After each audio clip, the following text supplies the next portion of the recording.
Hello বন্ধুরা, আসসালামু আলাইকুম। সবাই কেমন আছো? আশা করি ভালো আছো। তো আজকে আমি তোমাদের সঙ্গে কচু ফুলের একটা রেসিপি শেয়ার করছি। তো দেখতে থাকো। এই কচু ফুলের ডান্ডিগুলো ছাড়িয়ে নিয়ে ভেতরে যে একটা লম্বা মোটা থাকে ওটাকে ফেলে দিয়ে এরকমভাবে কুচি কুচি করে নিতে হবে। তো আজকে আমি ভাবলাম যে এটা করি আর তোমাদের সঙ্গে শেয়ার করি। আজকে আমি রান্নাটা করলাম, আলু দিয়ে ভাজি করলাম। এই যে সবগুলো কাটা হয়ে গেছে। তারপর ভালো করে ধুয়ে নিলাম, ধুয়ে নিয়ে তারপর এটাকে সেদ্ধ করতে হয়। নুন আর হলুদ অল্প অল্প করে দিয়ে দিলাম, লবণ দিলাম অল্প একটু, আর একটু হলুদ দিয়ে গরম এই যে একটা আলু কেটে নিয়েছি আর একটা পেঁয়াজ, আর ওটাকে সেদ্ধ করে নিলে কি হয়, তাহলে আর চুলকাবে না, গলা কুটোবে না। এই যে আমি সেদ্ধ করতে দিয়েছি, এই সেদ্ধ করা হয়ে গেছে। তো এই যে পানি ঝরাতে রেখে দিয়েছি চুপড়িতে। তো আমি একদমই অল্প করেছিলাম, 5-6টা ফুলের। তোমরাও কি কেউ খেয়েছো এই রেসিপিটা? তাহলে বলো, কমেন্ট করে বলতে পারো।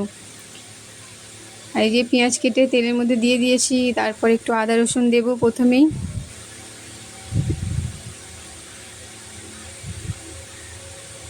আদা রসুন দিয়ে ভালো করে নেড়ে নিতে হবে, একটু ভেজে লাল করে নিতে হবে।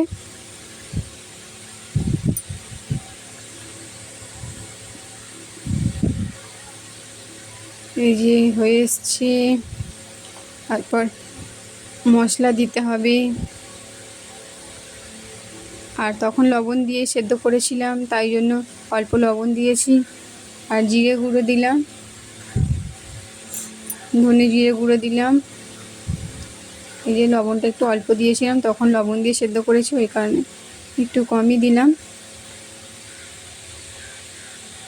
আর এই লঙ্কার গুঁড়ো দিয়ে নিচ্ছি, ব্যাস, বেশি কিছু দিতে হবে না। আর যাদের কাছে কাঁচা লঙ্কা থাকবে তাহলে তো খুবই ভালো,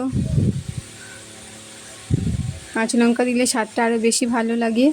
তো আমার কাছে ছিল না, তাই আমি গুঁড়ো লঙ্কাই দিলাম।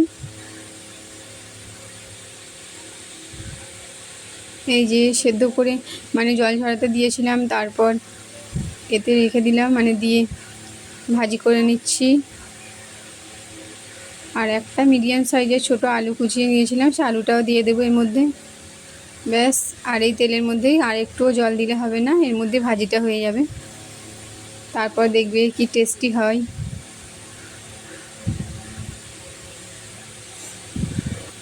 এই যে ভাজিটা হয়েই এলো, হয়ে গেছে, খাবার জন্য পুরো একদম রেডি।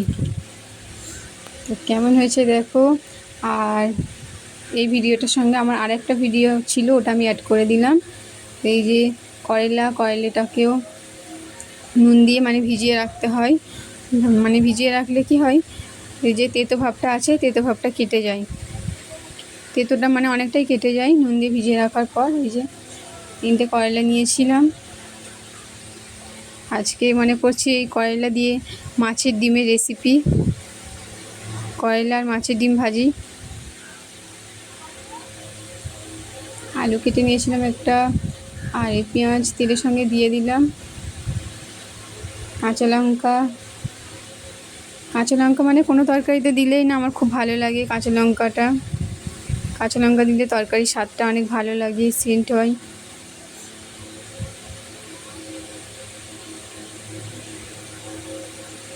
এই যে আদা রসুন,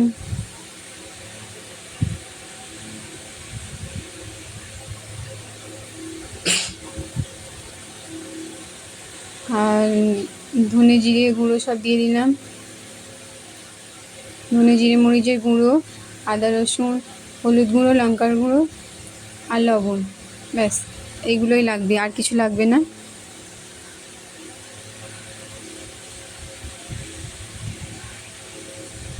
যে হলুদ গুঁড়ো দিয়ে নিচ্ছি, লঙ্কার গুঁড়ো আর এই লবণ। তারপরেই মাছের ডিমটা ধুয়ে রেখেছিলাম ভালোভাবে, মাছের ডিমটা দিয়ে নিলাম, দিয়ে নেড়ে নিচ্ছি। তো ওই ভিডিওটা, এই যে আর একটুখানি হালকা জল দিয়েছিলাম। তো এই ভিডিওটা আমার আগে থেকে করা ছিল, তো আমি এটার সঙ্গে অ্যাড করে দিলাম। এই ভিডিওটা আগে দেওয়া হয়নি, ছাড়া হয়নি, ওই কারণে এইটার সঙ্গে অ্যাড করে দিলাম। তো কেমন লাগলো বন্ধুরা, প্লিজ কমেন্ট করে জানিও। আর ভালো লাগলে চ্যানেলটিকে সাবস্ক্রাইব করে লাইক করে পাশে থেকো। এই যে হয়ে এসছে, কিছুক্ষণ নেড়ে ভাজি করে নেওয়ার পর এই যে একদম কমপ্লিট। আসসালামু আলাইকুম।